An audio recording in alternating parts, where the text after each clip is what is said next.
मैं वो मेरी गाड़ी वहां स्टॉप करके जिसका एक्सीडेंट हुआ है उसको मैं इमीडिएटली मेरे गाड़ी में या एम्बुलेंस बुलाकर उसको हॉस्पिटलाइज करता हूँ, उसका ट्रीटमेंट हॉस्पिटल में शुरू करवाता हूँ, है कि नहीं?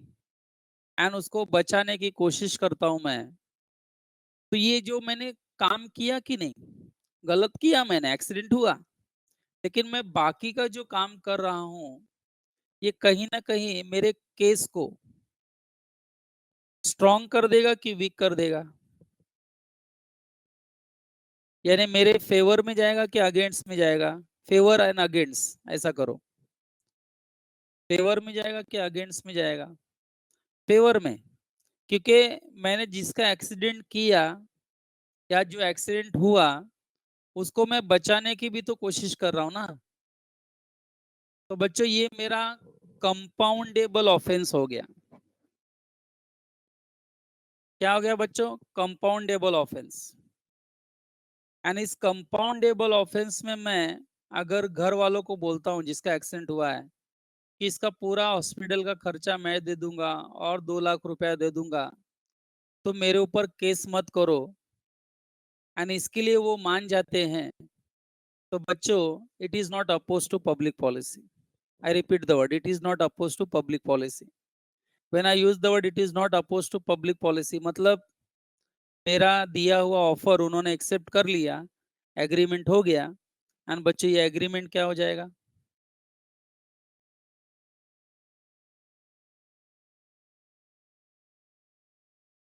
वैलिड हो जाएगा, क्योंकि मैंने उनको प्रॉमिस किया कि इसका हॉस्पिटल का खर्चा पूरा मैं दूंगा। मैंने ही लाया, इसको बचाने की कोशिश किया, इसका हॉस्पिटल का खर्चा भी मैं ही दूंगा। तो बच्चों ये मेरा जो ऑफेंस है ना, एक्सीडेंट करने का, ये कंपाउंडेबल ऑफेंस हो जाएगा। एंड कोर्ट भी बोलेगा अरे गिरीश ने इतना हेल्प तो किया, वो बेचारा लेके गया वापस, हॉस्पिटल लेके गया, बचाने का कोशिश कर रहा है, सब खर्चा भी देने की कोशिश कर रहा है, और क्या करे? मतलब इट्स प्योरली एन एक्सीडेंट। ये बात एकदम कंफर्म है, उसने जानबूझ के नहीं किया। लेकिन बच्चों 2 मिनट के लिए सोचो कि मैं एक्सीडेंट करके वहां से भाग जाता, hit and run case, Salman Khan, याद करो, मैं वहां से भाग जाता, तो कोर्ट पहले क्या एजम्पशन करता? कि मैंने जानबूझ के उसका एक्सीडेंट किया है, मैं उसका मर्डर करना चाहता था। यस और नो? जबकि गलती से एक्सीडेंट हुआ है, लेकिन भाग गया मैं, वो स्पॉट से भाग गया। तो बच्चों अगर मैं भाग गया तो अनकंपाउंडेबल ऑफेंस हो जाएगा। एन अनकंपाउंडेबल ऑफेंस में बच्चों मेरे ऊपर केस हो जाएगा। एंड इस अनकंपाउंडेबल ऑफेंस में अगर मैं कोई स्टिफलिंग वाला प्रोसिक्यूशन करने, स्टिफलिंग प्रोसिक्यूशन वाला कोई एग्रीमेंट करता हूं, तो सच एग्रीमेंट्स आर ट्रीटेड एज, क्या बोलो, void.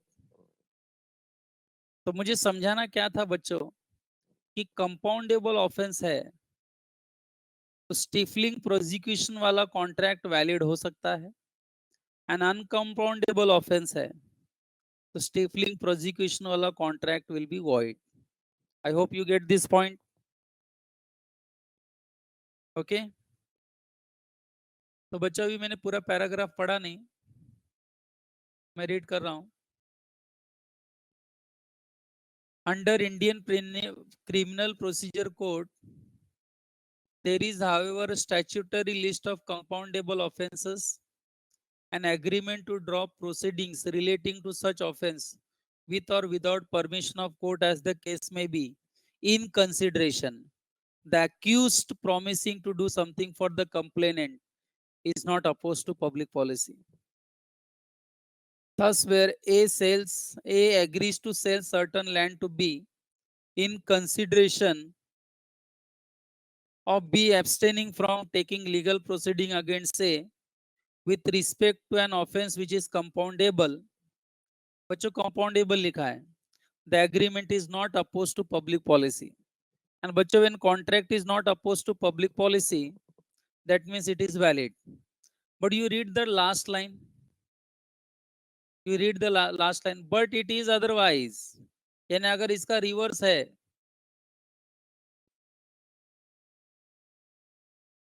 but it is otherwise if the offense is uncompoundable. Can you explain this line? But it is otherwise if the offense is uncompoundable. What do you mean by otherwise? Come on, type.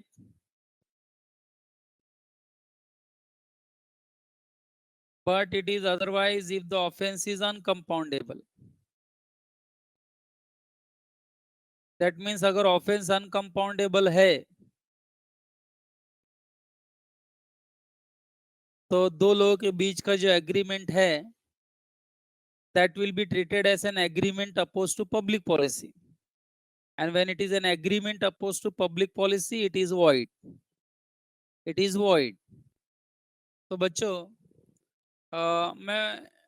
मैंने आपको point number 2 compoundable अनकंपाउंडेबल ये दो शब्दों से कुछ explain करने की कोशिश किया है.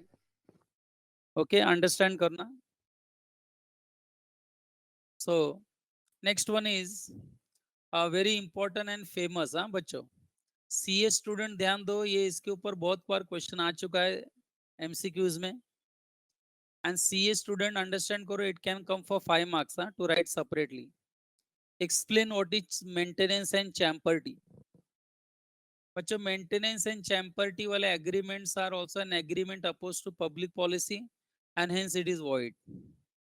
आंसर तो मैंने पहले ही दे दिया कि मेंटेनेंस एंड चैम्पर्टी वाले agreements normally void, generally void. इसमें एक्सेप्शनल केस भी हम पढ़ेंगे, but generally they are void because it is an agreement opposed to public policy. Now question ये है कि sir, what do you mean by maintenance and what do you mean by champerty? दोनों का अलग अलग मीनिंग दिया है.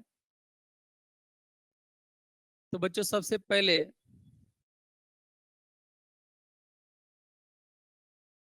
they have given the meaning of maintenance. बच्चों मैं मेंटेनेंस का मीनिंग रीड करता हूँ, बट उसके पहले एक एग्जांपल देता हूँ.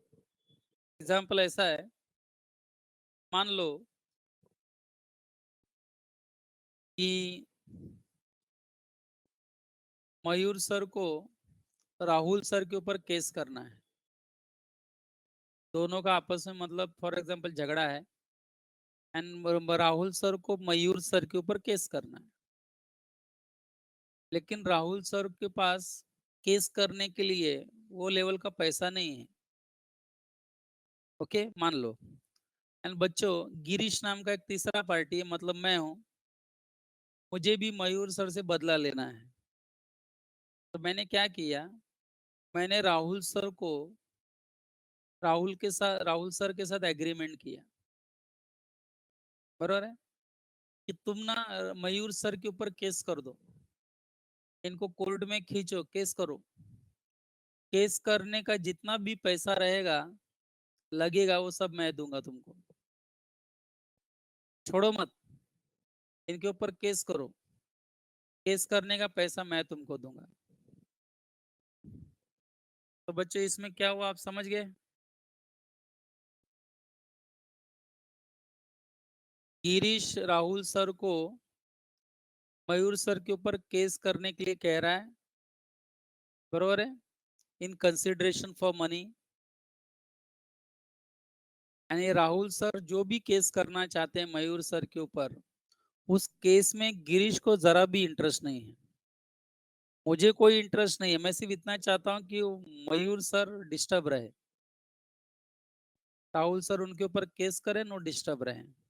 यानी मैं एक प्रकार से एक व्यक्ति के साथ एग्रीमेंट करता हूँ उसको किसी थर्ड पर्सन के ऊपर केस करने के लिए, एंड उस केस में I have no real interest. तो इसका मतलब मेरे ने एग्री राहुल सर के बीच में जो एग्रीमेंट हुआ है ना कि मैं उनको फाइनेंस करूंगा केस करने के लिए, इसी एग्रीमेंट को हम मेंटेनेंस कहते हैं. क्या कहते हैं, मेंटेनेंस. बच्चों मीनिंग क्लियर है मेंटेनेंस का. मैं रीड करता हूं, देखो. Maintenance is an agreement. Maintenance is an agreement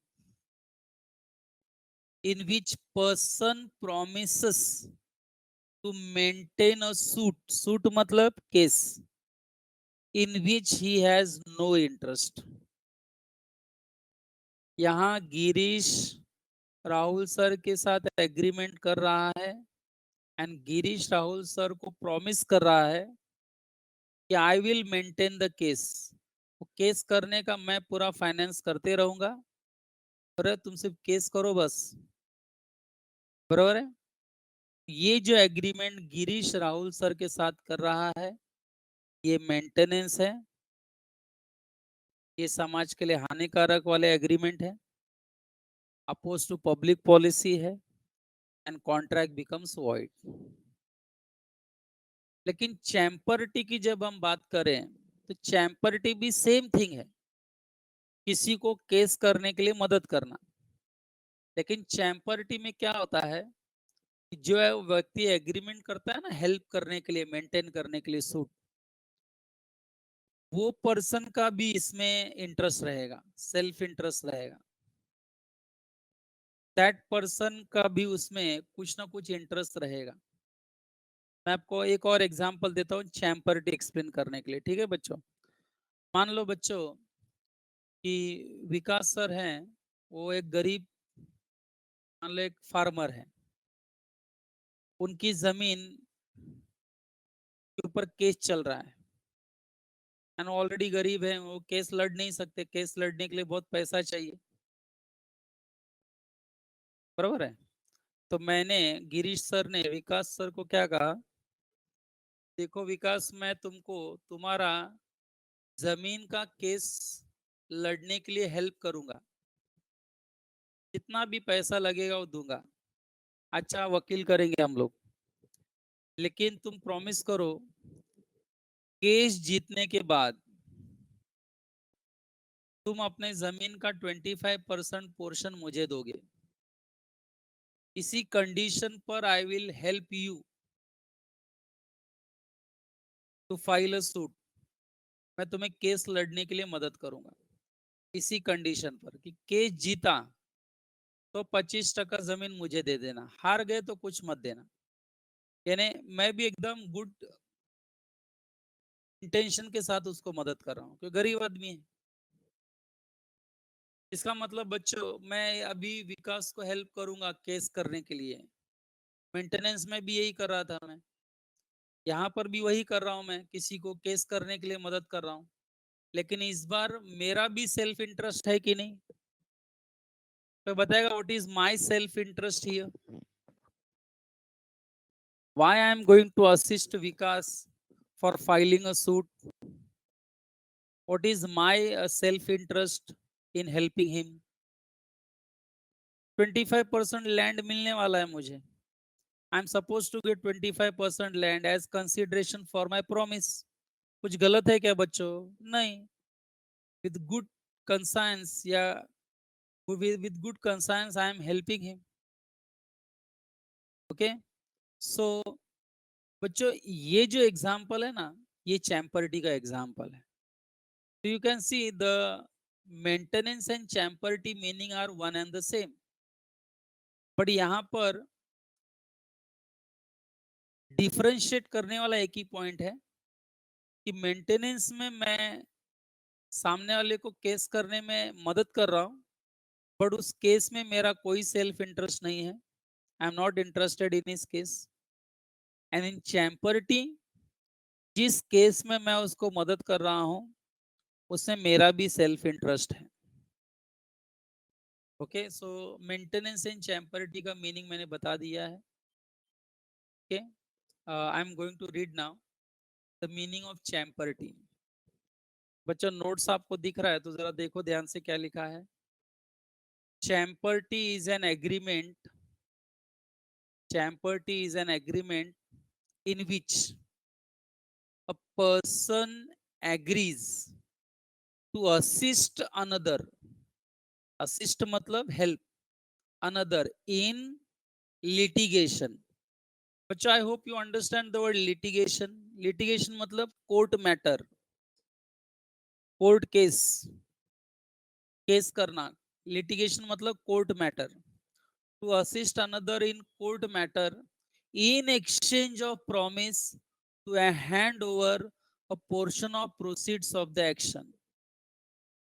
in exchange of promise to hand over the portion of proceeds of the action. Okay, यानी लिटिगेशन जमीन का है तो जमीन का कुछ पोर्शन मुझे मिलना चाहिए, ये प्रॉमिस के साथ मैं किसी को उसके लिटिगेशन में मदद कर रहा हूँ। तो बच्चों, maintenance and champerty. Finally, what is the legal effect of both? देखो क्या लिखा है, the agreement for supplying funds by way of maintenance और चैम्पर्टी इज वैलिड। बच्चों, valid unless it is unreasonable so as to be unjust to another party. Okay बच्चों, यानी कि maintenance and champerty वाले एग्रीमेंट वैलिड होंगे, बस वो कब वैलिड होंगे? प्रोवाइडेड वो रीजनेबल हो, सामने वाले पार्टी को एक्सप्लॉइट करने के लिए ना हो, उसका अनजस्ट गैर फायदा उठाने के इंटेंशन से ना हो, तो आपका किया गया ये help, supplying of funds for filing the case, will be treated as valid. Okay, ये वैलिड समझा जाएगा unless it is unreasonable so as to be unjust to other party. That means if it is found that in such type of agreements, in consideration whatever you are asking from the person is unreasonable and it is going to exploit that person, then your agreements will be treated as void. As far as you are helping them with very good intentions, not exploiting them with on reasonable terms, आपका किया गया ये agreement valid भी हो सकता है।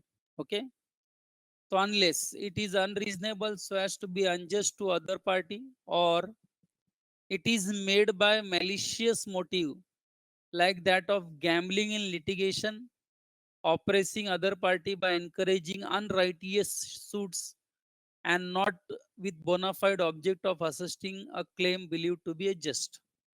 Same thing बच्चों जो अभी मैंने डिस्कस की, if your intention of helping somebody to assist him in filing a suit is not based on reasonable ground,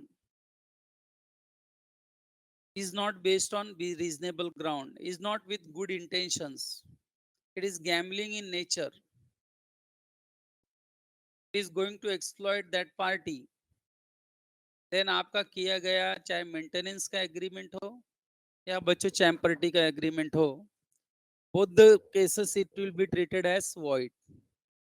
okay, so finally I have discussed the concept maintenance and champerty. किसी को financial help देना case करने के लिए जिसमें आपका self interest ना हो वो मेंटेनेंस हो जाएगा, जिसमें सेल्फ इंटरेस्ट हो वो चैम्पर्टी हो जाएगा।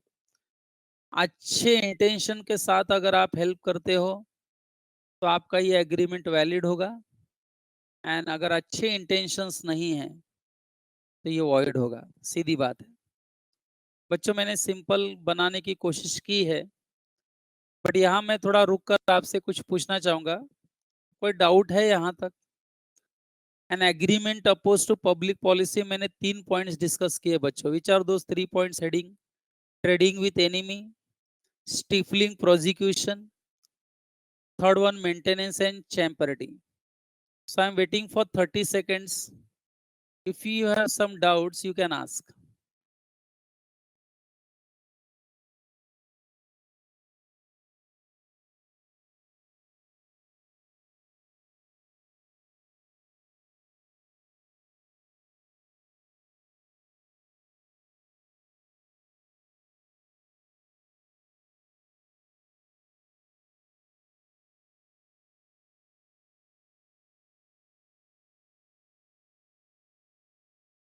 Shall we start? I think you are not typing any doubts.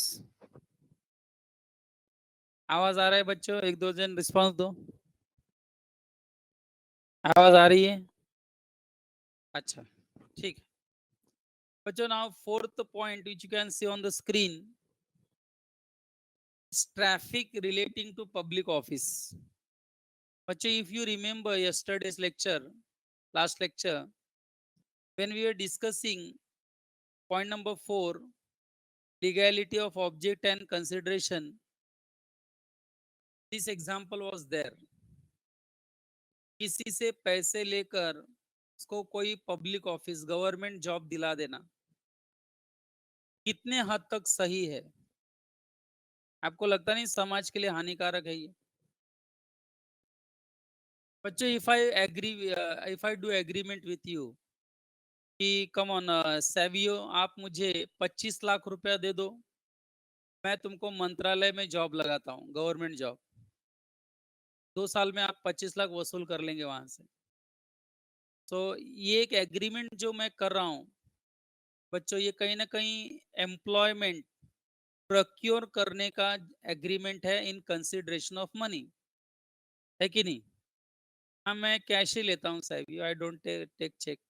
Okay, so मान लो मैंने कैश लिया सेवियो से 25 लाख रुपया, एंड आई प्रोमिस्ड हिम कि I will procure him a service in मंत्रालय।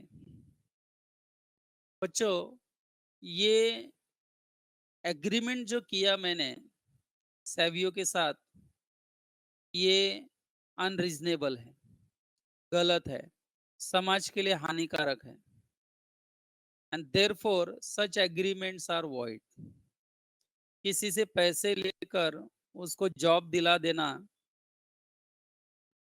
या किसी से पैसे लेकर या किसी को पैसा ऑफर देकर उसको बोलना कि तुम रिटायर हो जाओ, तुम्हारे जगह मैं किसी नए बंदे को अपॉइंट करूंगा, तो ये सारे जो एग्रीमेंट्स हैं ये गलत हैं बच्चों।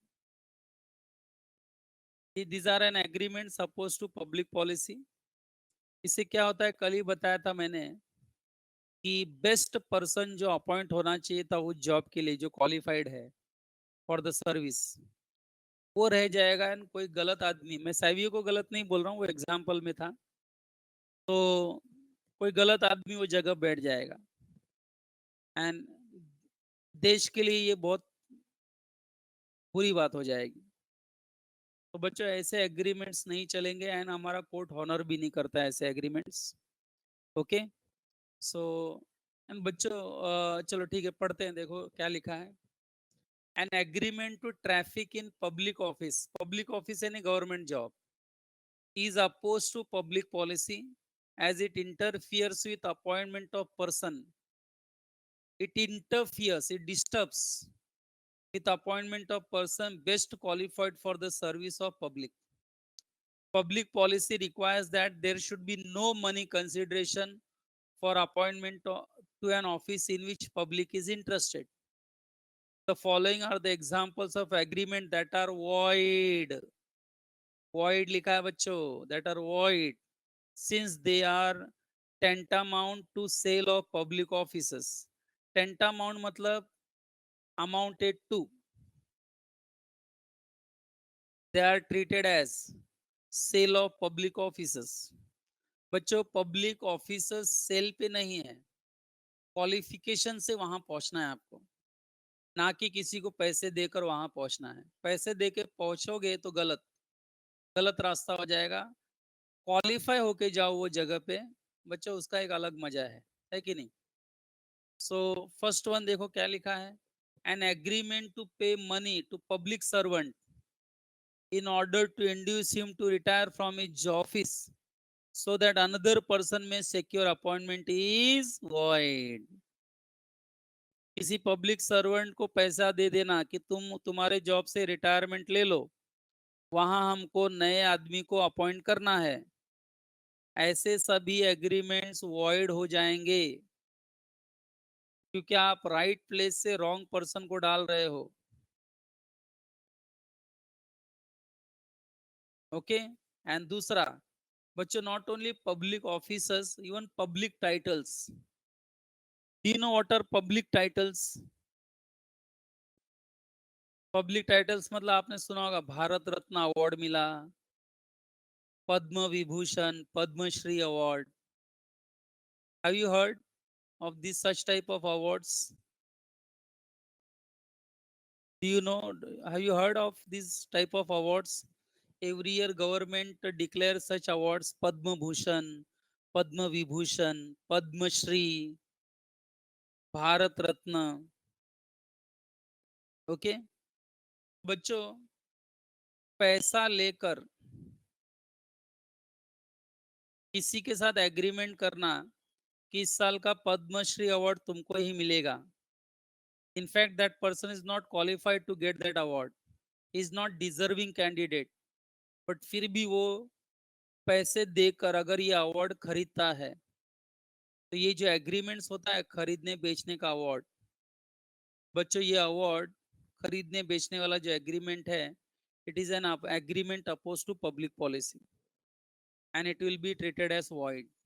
पढ़ाई के लिए मेहनत तो सब करते हैं, लेकिन स्मार्ट स्टडी कौन करता है? प्री एग्जाम ऐप के साथ बनाइए अपनी तैयारी super smart. Pre exam app देता है वाइड रेंज के एग्जाम्स की तैयारी, जैसे JEE, NEET, CAT, CA foundation, CS seat, banking, railway, SSC, MBA entrance, SYJC, com, TYBCom और भी बहुत कुछ। Chapter wise tests and mock tests, detailed performance analysis, और अब तैयारी होगी एकदम परफेक्ट। कहीं भी कभी भी पढ़ाई करें। और एक विशाल क्वेश्चन बैंक आपकी तैयारी को बनाए आसान। इंस्टेंट इवैल्यूएशन से तुरंत जानिए अपनी परफॉर्मेंस और पाएं पर्सनलाइज्ड फीडबैक। तो अब देरी किस बात की? प्री एग्जाम ऐप डाउनलोड करें और अपने नाम से रजिस्टर्ड करें और एक विशाल क्वेश्चन बैंक बिल्कुल फ्री और अपनी सफलता की कहानी लिखें। लिंक डिस्क्रिप्शन में है। Pre exam app smart void. तैयारी का साथी। Okay. I just give one example, I can remember that example कि आई थिंक 5-6 साल पहले की एग्जांपल है ये. बच्चों, जैसे कि Padmashri awards are normally given to people of various field. तो पब्लिक सिनेमा में जो लोग होते हैं उनको भी पद्मश्री अवार्ड मिलता है, यू नो दैट. तो जैसे कि हर स्टेट गवर्नमेंट अपने तरफ से नॉमिनेशंस भेजता है कि हमारे हिसाब से ये व्यक्ति को पद्मश्री अवार्ड मिलना चाहिए, डिजर्विंग कैंडिडेट है. महाराष्ट्र गवर्नमेंट ने ना, एक्टर हैं सचिन, मराठी बच्चे जानते होंगे सचिन करके एक्टर है. Do you know Sachin? Sachin करके एक एक्टर है, मराठी एक्टर. उन्होंने हिंदी मूवीज में भी काम किया है एंड बहुत सारे मूवीज में, हमारे भोजपुरी मूवी में भी काम किया उन्होंने, Marathi, Hindi, Bhojpuri. So he is a deserving candidate. What I personally think, he was a deserving candidate to get Padma Shri award because approximately 50-55 years he is working for the cinema. Right from the age of 7 years he is working. तो बच्चों, उस साल सचिन को ये award न देकर, जो कि एकदम डिजर्विंग कैंडिडेट था, मैंने न्यूज में सुना कि that award has been given to Vidya Balan. अब विद्या बालन बोला तो she is getting this award, जो कि मिलना चाहिए था मेरे हिसाब से सचिन को. तो बच्चों, ऐसे लोगों को जब अवार्ड मिलता है तो फिर से थोड़ा डाउट में आता है केस कि यार ये तो खरीद कर भी लिया जा सकता है. 5, 10, 15, 20, 25 लाख रुपया दिया होगा, यानी अवार्ड खरीद लिया होगा. आई होप मैं क्या बोल रहा हूँ समझने की कोशिश कर रहे हो ना. तो बच्चों, कोई भी व्यक्ति अगर एग्रीमेंट करता है कि मैं तुम्हें पब्लिक रिकग्निशन दिला दूंगा, पद्म श्री अवार्ड दिला दूंगा, पद्म विभूषण अवार्ड दिला दूंगा, आप हमें इतना पैसा दे दो, हम आपको वो अरेंज करके दे देंगे अवार्ड रिवॉर्ड. तो बच्चों, ऐसे सारे अवार्ड रिवॉर्ड्स भी डिस्करेजिंग नेचर के हैं एंड लॉ इसे भी वॉइड ठहराएगा, ठहराना चाहिए. गलत है ये एग्रीमेंट्स, ये होने नहीं चाहिए. Are you getting that? तो आप पॉइंट नंबर 2 पढ़ो. पॉइंट नंबर 2 क्या लिखा है? An agreement to procure public recognitions like Padma Vibhushan for reward. Reward मतलब for money. Is void. Is void. I hope you get that point. Okay. मैं तो एक बार मूवी टीवी देख रहा था बच्चों. तो शाहरुख खान का इंटरव्यू चल रहा था, शाहरुख खान का, तो उन्होंने भी आई थिंक एक्सेप्ट किया आफ्टर 20-25 इयर्स कि उनकी जो फर्स्ट मूवी थी बाजीगर, उसका बेस्ट एक्टर अवार्ड उन्होंने खरीदा था फिल्म फेयर वालों से, पैसे देकर खरीदा था उन्होंने। This he has admitted after 20 years. I don't know what is fact actually, but मैंने सुना है ऐसा। आप गूगल वगैरह पे चेक करोगे तो आई थिंक आपको मिल भी जाएगा वो क्लिपिंग, कि उन्होंने ही पर्सनली एक्सेप्टेड दैट कि द फर्स्ट बाजीगर का बेस्ट एक्टर अवार्ड के लिए उसने ज्यूरी को, जज को पैसा दिया या देने की कोशिश किया था, ऐसा कुछ है, वो केस है, something like that. Okay, that is just for an explanation, otherwise it has nothing to do with our law. तो बच्चों, चाहे पब्लिक ऑफिस खरीदने बेचने का एग्रीमेंट हो या पब्लिक टाइटल्स खरीदने बेचने का एग्रीमेंट हो, बच्चों दोनों ही agreement are an agreement oppose to public policy and hence they are treated as void. I hope इसमें ज्यादा डाउट नहीं आना चाहिए आपको। बच्चों पॉइंट नंबर 5 पे क्या लिखा है देखो, an agreements tending to create monopolies. First I would like to know what do you mean by monopoly. Type करो, आपके हिसाब से मोनोपोली मतलब क्या।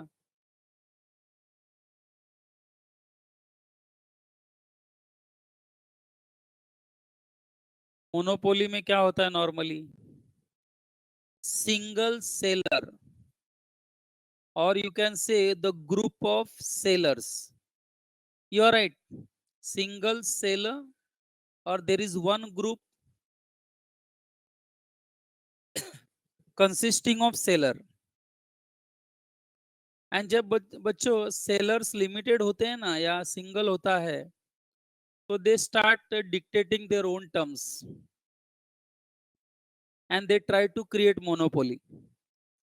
आपने इवन इकोनॉमिक्स में पढ़ा होगा कि मोनोपोली में सेलर जितना चाहिए उतना प्राइस रख सकता है and he can exploit buyer. वो अपना प्राइस डिटर्मिनेशन कर सकता है कि नहीं, अपने मन से। तो बच्चों जब सेलर को लगने लगता है कि मेरे जैसा सेलर अभी कोई है ही नहीं मार्केट में, तो वो कहीं ना कहीं मोनोपोली क्रिएट हो जाता है। एंड बच्चों हमारा Indian government is against monopoly. हमारी इंडियन गवर्नमेंट क्लियर कट कहती है कि आप अगर कोई भी एग्रीमेंट करते हैं आपस में जो मोनोपोली को बढ़ावा देता है, विच क्रिएट्स मोनोपोलीज, तो हम ऐसे सभी एग्रीमेंट्स को वॉइड कर देंगे। हम ऐसे एग्रीमेंट्स को ऑनर करेंगे नहीं। आपको मालूम होगा, not only Indian contract act but our Indian government has made a separate act to restrict monopoly. I hope किसी को मालूम है उस एक्ट का नाम क्या। शायद कुछ बच्चों को जरूर मालूम होगा।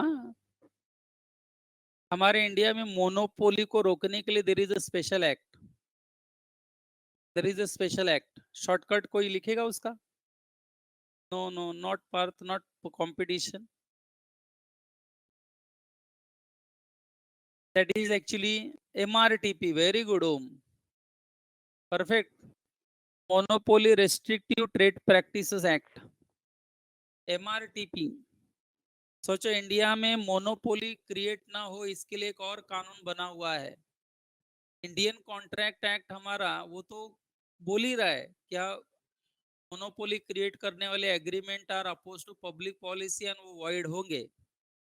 बट ये इतना सीरियस मैटर हो गया था ना एक जमाने में, बच्चों हमारी इंडियन गवर्नमेंट को एक अलग से एक्ट बनाना पड़ा। ओम ने लिखा है देखो, MRTP, monopolistic restrictive trade practices act, ऐसा कुछ उसका फुल फॉर्म है। तो आप जब फर्दर स्टडीज करोगे तो हो सकता है ये एक्ट भी आ जाए पढ़ने के लिए आपको। एनीवेज बच्चों पॉइंट नंबर 5 क्या लिखा है देखो, agreements having for their object the establishment of monopolies are oppose to public policy and therefore void. Matter खत्म।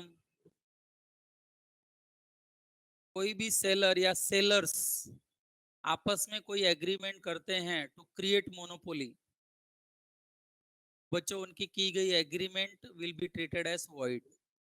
सिंपल लैंग्वेज में, मैरिज ब्रोकरेज एग्रीमेंट्स, जो मैरिज ब्रोकरेज एग्रीमेंट्स अब ये एकदम इलीगल हो चुका है।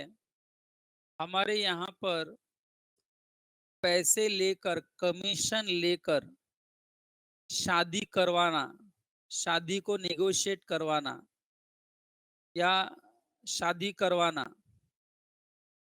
ये ऐसे जो मैरिज ब्रोकरेज एग्रीमेंट्स पहले हुआ करते थे, जिसको पहले वैलिड भी बोला जाता था, अब गवर्नमेंट ने इसे अनकॉन्स्टिट्यूशनल बोल दिया है, इलीगल बोल दिया है। मैं अगर किसी से पैसे लेकर उसको शादी के लिए अरेंजमेंट करता हूँ, वाइफ प्रोक्योर करता हूँ या हस्बैंड प्रोक्योर करके देता हूँ, तो ये जो कॉन्ट्रैक्ट मेरा एंड उसके बीच में हुआ है, ये मैरिज ब्रोकरेज एग्रीमेंट्स होंगे and such agreements are absolutely void. बरोबर है, ये एग्रीमेंट वॉइड हो जाएंगे। अब फॉर एग्जांपल फॉरेन कंट्री से कोई आया एंड आके बोलता है कि मुझे यहाँ इंडियन गर्ल से शादी करनी है, गिरीश तुम कोई इंडियन गर्ल अरेंज करो, मैं तुमको 2 लाख रुपए दूंगा। उसका एंड मेरा किया हुआ ये एग्रीमेंट बच्चों मैरिज ब्रोकरेज एग्रीमेंट्स होगा, बिकॉज मैं उसका मैरिज नेगोशिएट कर रहा हूँ for reward of 2 lakh rupees, and ये अपोज टू पब्लिक पॉलिसी है and it will be treated as void agreement. Try to get the point. Okay, तो मैं पढ़ रहा हूँ, देखो क्या लिखा है। An agreement to negotiate marriage for reward which is known as marriage brokerage contract is void as it is opposed to public policy. For instance, for example, an agreement to pay money to person hired to procure a wife, procure any arrange, is opposed to public policy and therefore void. Simple. बच्चों मैं 2 साल पहले जब ये पढ़ाता था, तो बहुत बच्चे मुझे मैरिज ब्यूरोज का एग्जाम्पल देते थे। सर ये भी बोलते थे सर वो शादी.com है या मैट्रिमोनियल.com है, सर ये लोग कैसे फिर काम करते हैं? तो मैं आपको बता दूं कि मैरिज ब्यूरो या शादी.com या मैट्रिमोनियल.com आपने जो भी टीवी पे एडवर्टाइजमेंट देखते हैं, they don't arrange any wife और husband, they don't negotiate marriage, they just give you information. See शादी करवाना एंड शादी करने की जानकारी देना फर्क है। I hope you will agree with me, and that's the reason शादी.com, मैट्रिमोनियल.com या बहुत सारे मैरिज ब्यूरोज हैं where people go and just give their information. अब मैरिज ब्यूरो को लगा कि आपकी इंफॉर्मेशन के हिसाब से कोई सुटेबल कैंडिडेट है, तो they will provide you the information. They are not going to conduct any ceremony of your marriage. They will just take information and they provide information for a very nominal amount commission. Okay? Therefore, आप बोलेंगे marriage bureau जो है या शादी.com या जो भी है मैट्रिमोनियल.com, ये इलीगल है, तो ऐसा नहीं। All are legal because they don't negotiate marriage for reward, they just provide information. I hope you get the point. TV पर एडवर्टाइजमेंट वगैरह आता है, देखो बहुत सारा आप देखते ही हो। अगर इलीगल होता बच्चों तो नहीं आता एडवर्टाइजमेंट। ओके, फिर एडवर्टाइजमेंट नहीं आता, फिर एडवर्टाइजमेंट आता तो इसका मतलब इनकरेज कर रहा है गवर्नमेंट। तो लास्ट में नोट लिखा भी है, देखो उन्होंने पॉइंट नंबर 6 में बच्चों स्पेशली एक वर्ड यूज किया, note. Marriage bureau only provides information and does not negotiate marriage for reward. Therefore, it is not covered under this point. That means type करो marriage bureaus are valid or void. आपके हिसाब से क्या का किया गया agreement valid और void? It's valid. Very simple. Okay. बच्चों नाउ आज के लेक्चर का मैं लास्ट पॉइंट डिस्कस करता हूँ. This is actually covered. आपको मालूम होगा तो ये कवर्ड है. हमने इसको पढ़ा हुआ है. Interference with course of justice. बच्चों जब कोई न्याय प्रोसेस चल रहा हो, एक लीगल प्रोसीडिंग्स चल रही हो, तो उसको इंटरफियर करने वाला कोई एग्रीमेंट अगर कोई करता है, that agreement will be absolutely void. Witness को ब्राइब करके उसको इन्फ्लुएंस करना, किसी पुलिस इंस्पेक्टर को हफ्ता देकर पैसे देकर उसका जो भी उसने इंक्वायरी किया है उसको गलत गलत पेश करना.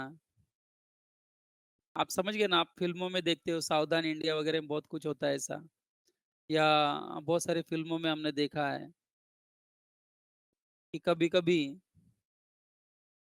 जो लीगल प्रोसीडिंग चल रही है उसको इन्फ्लुएंस करने के लिए जज को पैसे दिए जाते हैं, वकील खरीदे जाते हैं, विटनेस को डराया धमकाया जाता है या ब्राइब दिया जाता है, ताकि जो फेयर ट्रायल हो रहा है वो फेयर ट्रायल ना हो सके. तो ऐसे कोई एग्रीमेंट जब करता है तो उसको हम कहेंगे all these agreements are nothing but interference with the course of justice. क्या वर्ड यूज किया बच्चों? Interference with the course of justice. And ऐसा कोई भी एग्रीमेंट जब आप करते हो बच्चों, ये एग्रीमेंट वॉइड ठहराया जाएगा, क्योंकि ये हमारा जो न्याय प्रक्रिया है, लीगल प्रोसीडिंग्स, उसको डिस्टर्ब करने वाला एग्रीमेंट है. फॉर एग्जाम्पल बच्चों, ए एंड बी आपस में एग्रीमेंट कर रहे हैं.